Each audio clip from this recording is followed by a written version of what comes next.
Oh man, I cannot believe I forgot to get milk last night. Yeah, well, it's a quiet morning. It'll be a nice drive. Early in the morning, I don't have to deal with traffic too much.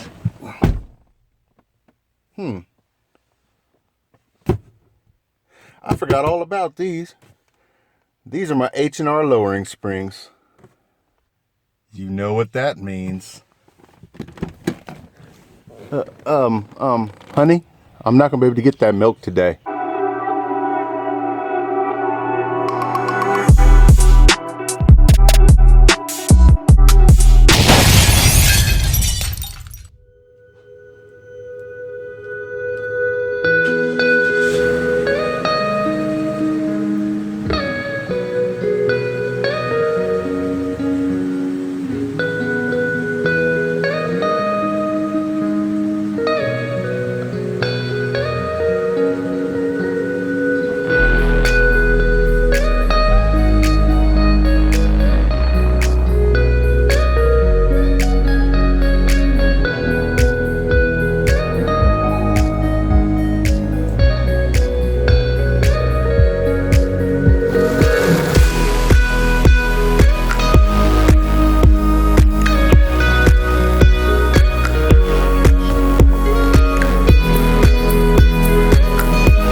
So I'm going to be doing one side, front and back.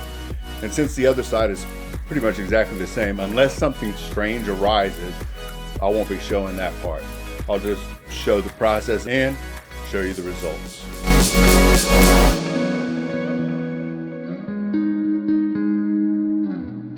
So we're going to use a 24 millimeter for these bolts right here, and then we're going to drive them out because they have splines. I'll show you when they come out. Up here, this one will be a 21 millimeter, and this connects your sway bar link to the sway bar, so you'll have to take this off as well. From what I understand, they made it a lot easier in 2013. The 2010 to 2012s were really a pain in the butt. We're gonna just pull these rubber grommets out now, get that out of the way. This one right here, this little body plug-like situation here. Get underneath it, pry it off. There we go. We've got that out. This, we're gonna pull this up and out. Just get the screwdriver and get it out of the body. Try to be gentle because you don't want to break it. Then we will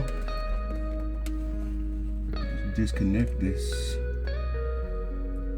You're going to push in on this portion, slide it out.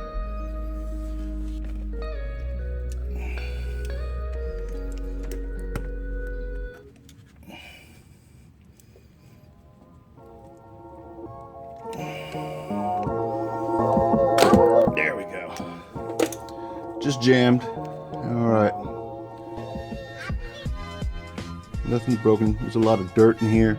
It's just never been detached, so that's why that happened. All right, we'll slip this back onto its little arm up here on the body. Listen, buddy, I need you to do your thing. There you go. All right, now let's detach some bolts.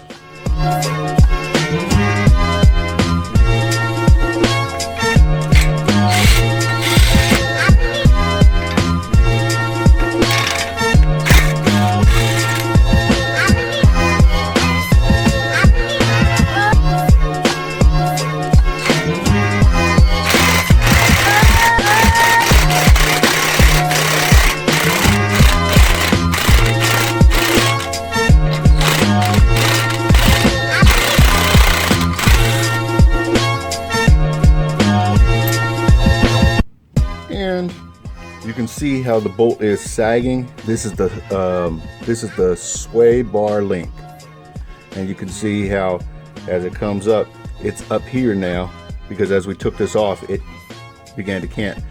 Didn't realize that was going to happen. It's because the other side isn't up. That's what it is. I think I'm gonna go put the other side up. Now, I don't know how intelligent this is, but I'm gonna do it anyway.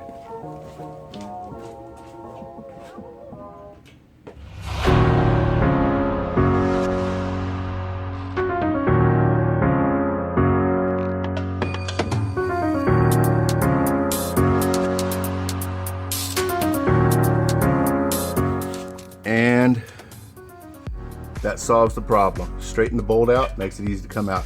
Moral of the story is, do either the front all at once or the back all at once, or just lift the car on 4 stands. Back to work. Now, we've got spline bolts. Normally, if you were in this type of a situation, you would have to put the screw nut back on and leave it extended a bit, and hopefully be able to beat it out and not break the threads. But these have this this drive end, basically, where you can put a hammer to it, it doesn't affect the threads, and you can drive the splines out. So that's what we're gonna do right now. I think I'm gonna move the camera first. These are the splines up here, and then your threads, and you've got the surface for beating the spline bolt out. Keep this out of the way. This is your ABS line, and you don't want to mess this up.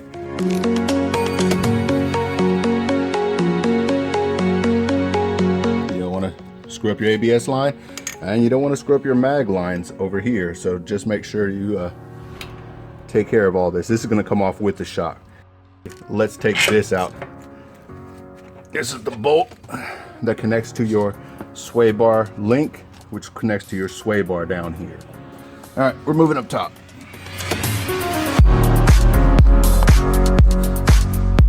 Now, for these, we're going to use a 15 millimeter.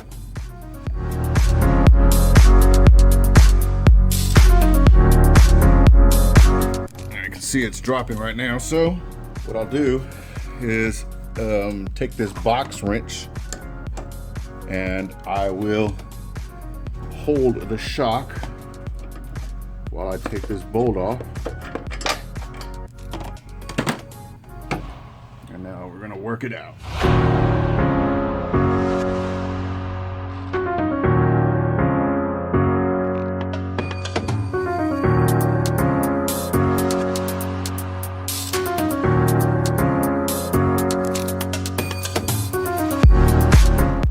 So we've got the back wheel off. Let me show you what we're gonna have to do here. We're going to have to remove this bolt, and this is the sway bar link right here. And the reason we have to lift the car up on both sides is because when we remove this sway bar needs to swing all the way down. That means you need to remove both of these on both sides at one time. So you can't just remove one side or the other. I use a crescent wrench on the middle of the portion here, because it will just rotate if you don't, and a 15 millimeter socket. You don't have to worry about it at all. There's no pressure on it because the entire car is off the ground. You can just push it out and push the entire sway bar down, because what we're going to do next is unbolt this arm on one side and drop it and let the spring lose tension. We're going to put the jack underneath it in order to do that. Now slap a crescent wrench on the back, on the nut on this side, and remove the bolt. But before I do that, before I remove that, I'm going to use this jack and go ahead and support this, because what we don't want this to do is come down fast. We want it to come down in a controlled method that we can anticipate and work.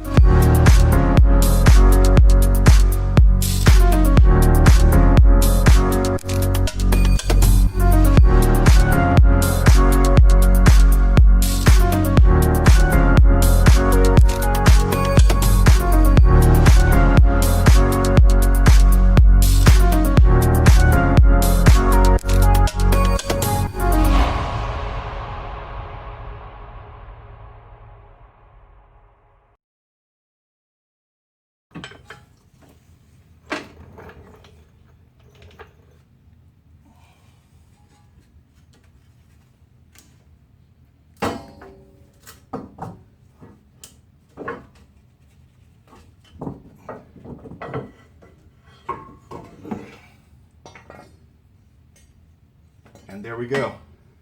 Rear spring is out. Mission accomplished. In the next video, we'll finish installing these springs. We'll take it for a ride and see how it handles. I'll see you at the Lincoln Garage.